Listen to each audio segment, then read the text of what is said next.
last time we talked about, I forget, man.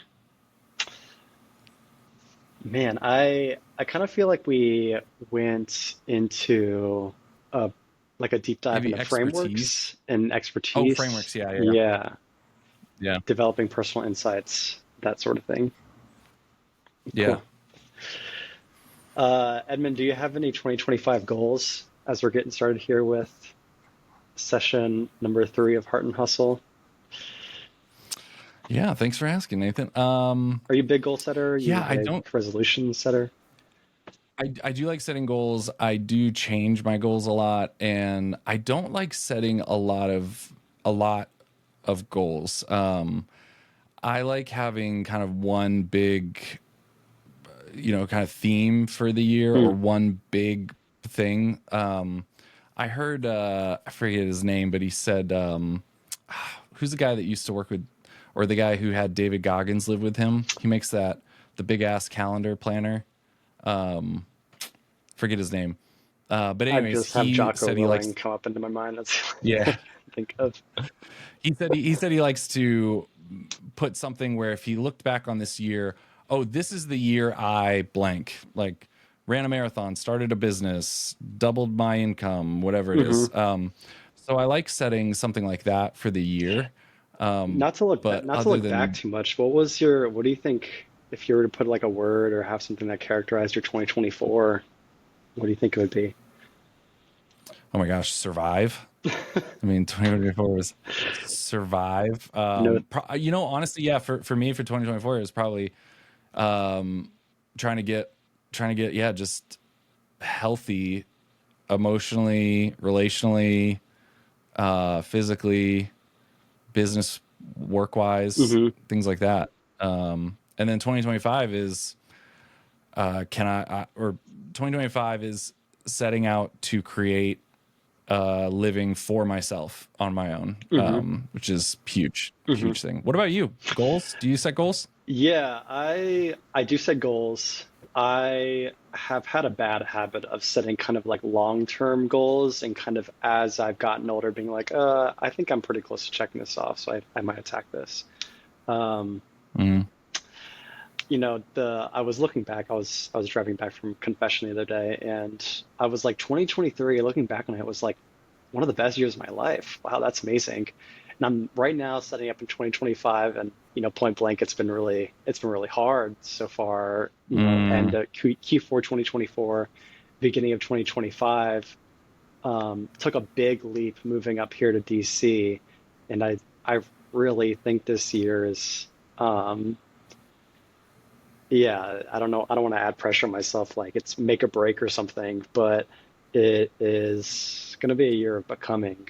Yeah. Maybe becoming is my word. But yeah, I think there's a lot of independence and a lot of stuff I want to look forward to as a man that I think I'm encouraged by. But nevertheless, yeah, this year should be really good. I I think I'm coming out of this year, this like season of, my mid early 20s, being like feeling like kind of like a rookie or like a newbie, and actually trying to Mm. kind of identify what are my strengths in my career and what I've built for myself. So I Mm. think it's cool. I'm looking forward. I have dreams, and dreams are only only live in your mind, right?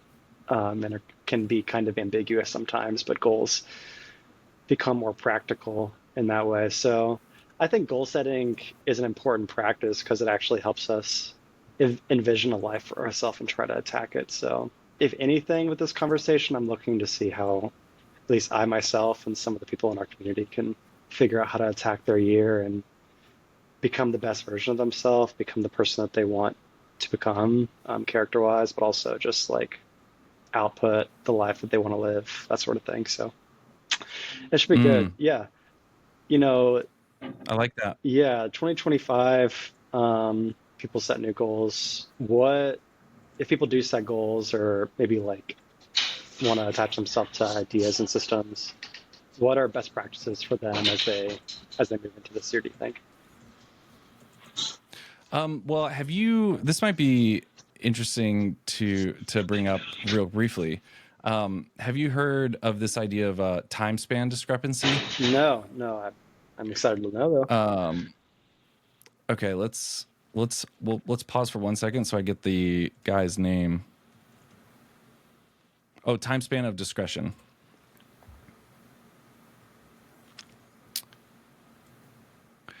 Okay, so this concept of time span of discretion comes from this organizational management psychologist, social scientist, Elliot Jacques. Hmm. He was a professor and he did a lot of research in the 1950s, late 1970s, I guess, as well. But anyways, he came up with this organizational model. Anyways, the takeaway that's really interesting is this concept of your capacity. What is the current time span that you're capable of focusing on Hmm. and planning and executing? So if you think about someone on the line in a manufacturing plant, when they're day one of their job, their time span discrepancy or their ability to focus and plan and execute on goals is a lot smaller. It's like day to day, maybe week to week. Hmm. And then as they become more skilled, they're able to say, hey, I know I'm doing this job right now, but if I do it a certain way, but through experience, I've learned that over time, this tool is going to break down a month from now, or I should do things a little differently so that next week is set up better. Hmm. Hmm. And as you grow in skill and you grow in capacity to be able to plan and think, and also I think as you grow in your health or your expertise, but also the health of your day-to-day activities, you're capable of kind of expanding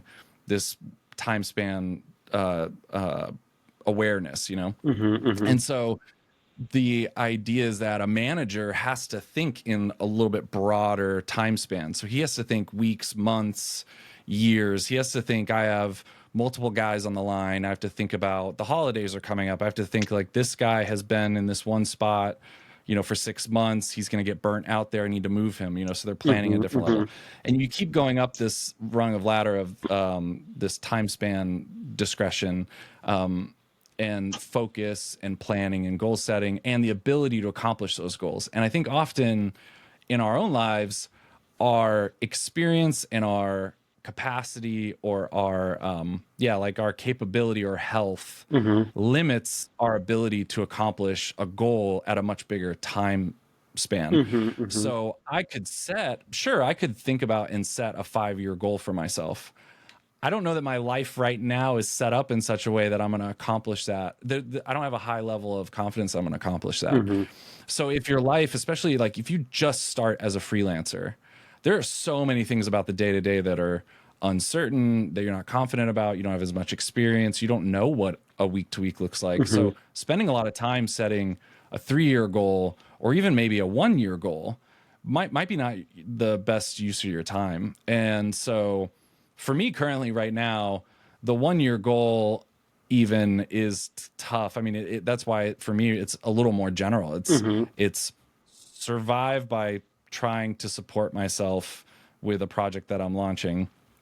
And so then the next step is to focus much more effort on what are the time spans that you can accomplish or trying to get to a time span instead of maybe you can only really effectively set a goal for tomorrow Hmm. and accomplish like 80% of it if you put a lot of effort into it. How do we increase that to like week to week? Hmm. Hey, I'm going to accomplish like 80% of what I plan week to week, and trying to think of it that way. Where I've kind of landed, and I think a lot of people land for the most part that I'm talking to is in the like freelance entrepreneur, even in like the parish ministry, is those quarter goals. So Hmm. like 3-month goals, maybe even a little shorter if you want to pick like a month. Yeah. And then I know we're both familiar with Pat Lencioni's tactical planning meetings or those tactical meetings, the Hmm. week to week Hmm. meetings. And the format is really helpful and it kind of reflects this goal setting structure where you have a thematic rallying cry for that period of time, either 1 month or 3 months. Here's like the big goal, get financially viable or Hmm. Hmm. or land the first client or whatever it is.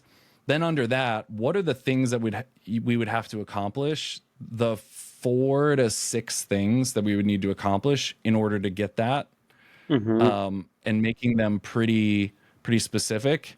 And then under that, what are the standard operating activities that have to happen no matter what? Mm-hmm. So it could be checking email, budgeting, logging my finances, whatever it is. There's these like repeatable tasks no matter what. There's these big 4 to 6 supporting goals Mm-hmm. that are going to help you reach this big goal. What is the thing that takes you from to increase like the time horizon? So like you've alluded to survival income, which is like general release of anxiety, knowing that there's cash flow coming in for me to kind of think bigger and bigger and bigger. Like what do you think those steps are for people?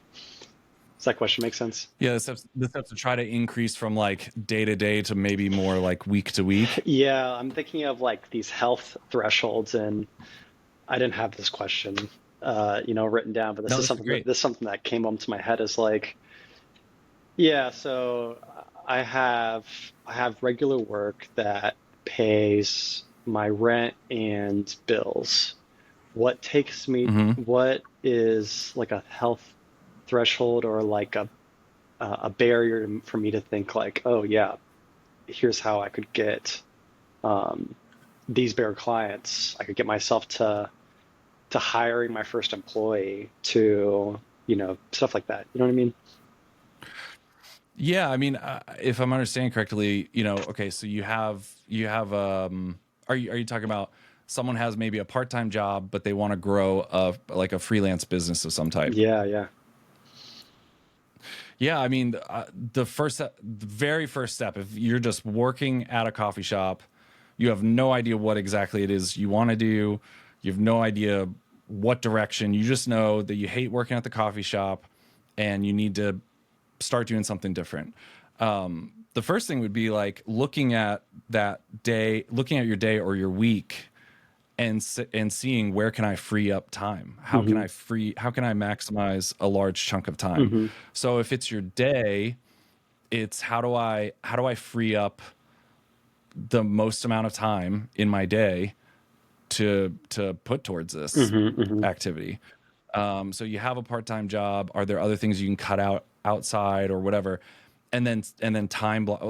In our notes, we'll talk about this later. But like time blocking that of Hmm. like these are my 4 hours or my 5 hours where I'm dedicating to this thing. Hmm. And then once you start getting that daily consistency, like, okay, I know I have about 4 to 5 hours. Then looking at the week, Hmm. what can I do throughout my week? What time blocks can I set aside? So if you're working a part-time job, maybe you have Thursdays off all the time. Hmm. Okay, Thursdays is going to be a big day. How am I going to make sure I spend that day really intentionally Hmm. to move just a little bit forward? Yeah. I admit it. Those would be the first things. Yeah. I admittedly am not good at doing the like a daily goal tracker or setting daily goals for myself. I'm more of like a task person. If I accomplish these tasks, then it work towards this long-term goal that I have. Can you, and I'm kind of interested in this Pilot and Sione scorecard thing. Could you, Hmm. maybe those are two separate things. For one, how do you give me some examples of like how you've broken down like a week into a few days where you can dedicate to something. And if that aligns with the Yeah, scorecard, I I'd mean the love to see first the how first thing, I that mean, works. Yeah. yeah, there's a few things. I mean, man, this really started for me thinking differently about things in the book, The 4 Hour Work Week. That I mean, it might not have necessarily things that you can take away practically. It might have some great things if you read it now, but it's just the idea of rethinking how we spend our time and questioning assumptions. So one assumption might be I have to do X, Y, or Z task every day. Hmm. And is there a different way that you could batch that to free up a bunch of time? Other things that come to mind are one thing that comes to mind while you're talking is breaking things down into smaller momentum pieces. Mm. So you were saying, say it again. You were saying you're not so much, you have a harder time scheduling. You're more of a task person, right? Yeah, like it'd be easier for me to look at my week ahead and be like, I have, uh, back in ministry, I had these couple events coming up. To be able to have a successful event, I would need to order the food. I would need to send out communication to my volunteers. I would need to write my talk. I need to create my smaller questions. I need to um, have one of my activations figured out.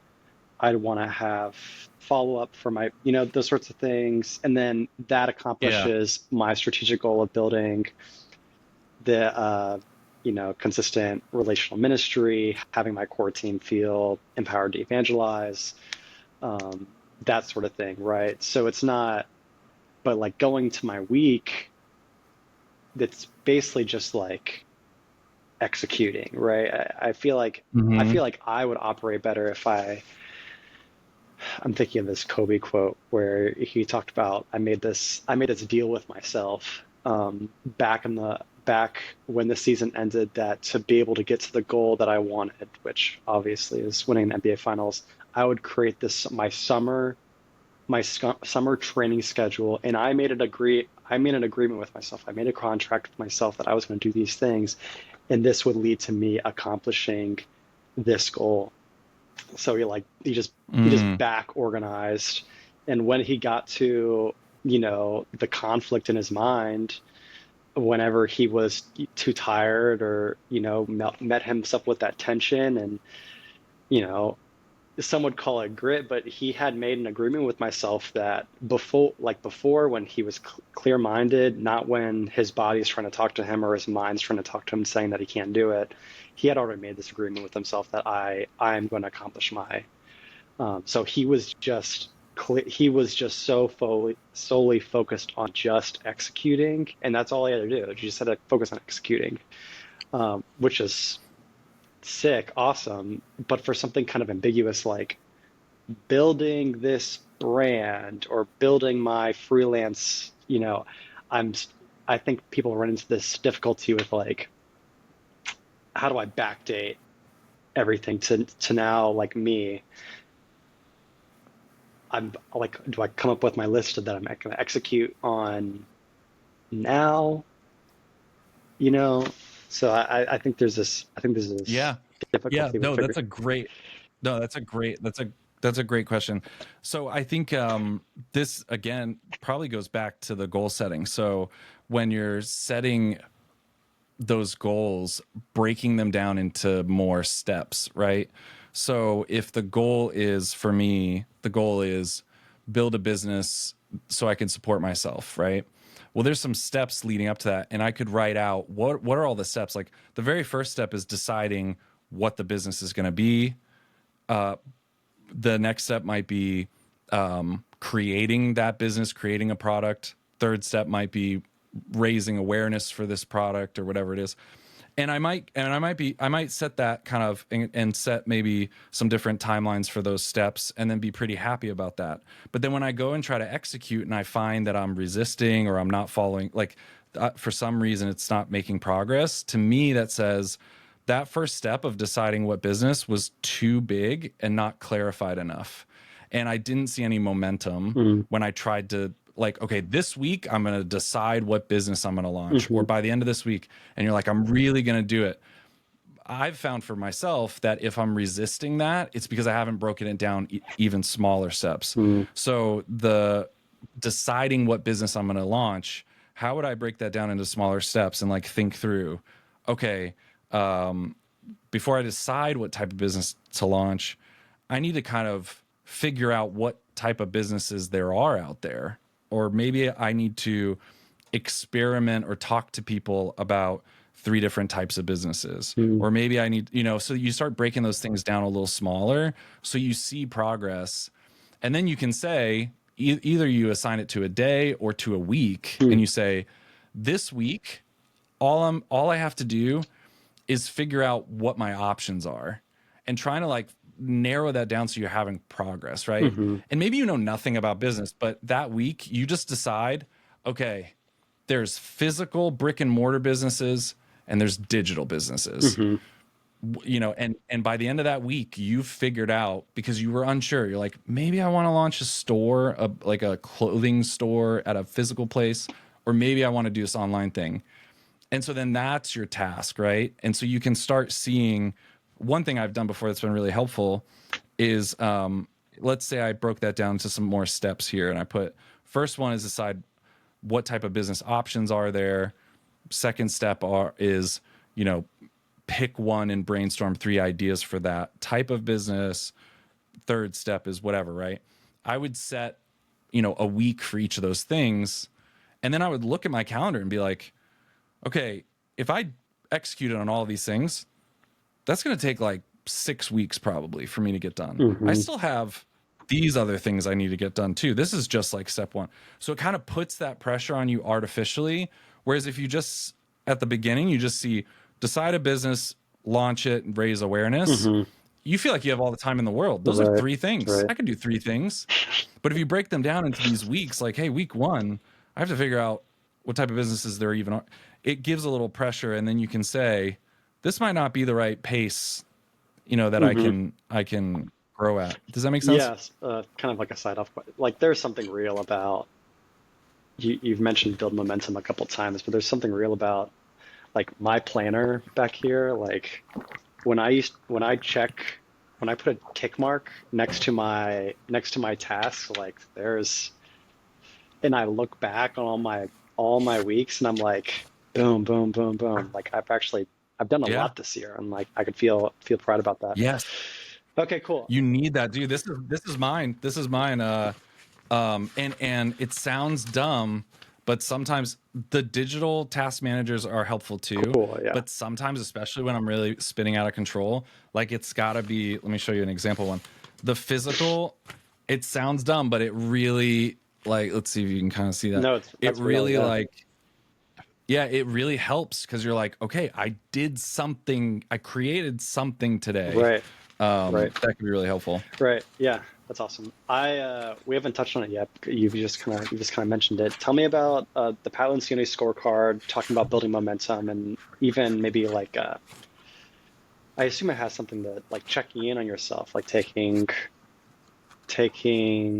Yep. track of progress and the Yeah. practices needed to make So progress. Go ahead. yeah, so the framework, or the practice, I guess maybe it's not a framework, but the discipline, I guess, would be, on once a week you have this 15 to 30-minute meeting where you look at your big goal for this 3 months.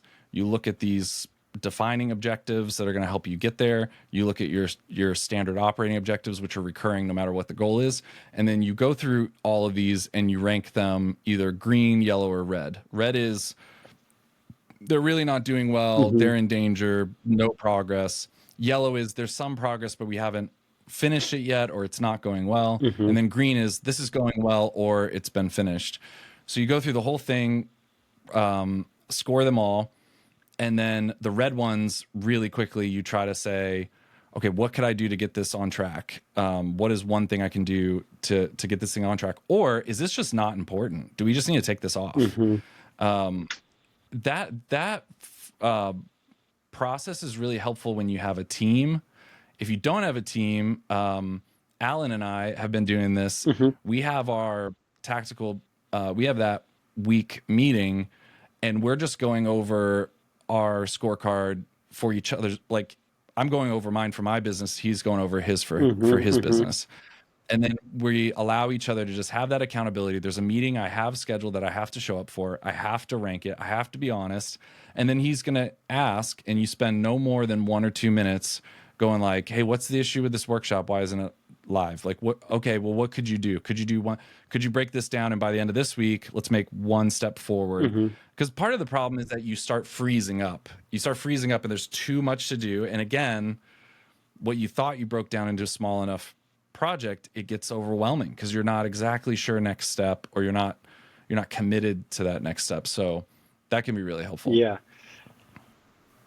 I'm gonna make the commitment right now. I'm gonna put the template in show notes. I'll put it in the Circle community, and Yeah, you know, it can be, you can this is great. fill it out yourself. And next time, next hot seat, we could go over it. We could have our own. Could go live and just do it with each other. Oh, Um, that would be amazing. Yeah, that'd be so helpful. yeah, that'd be cool.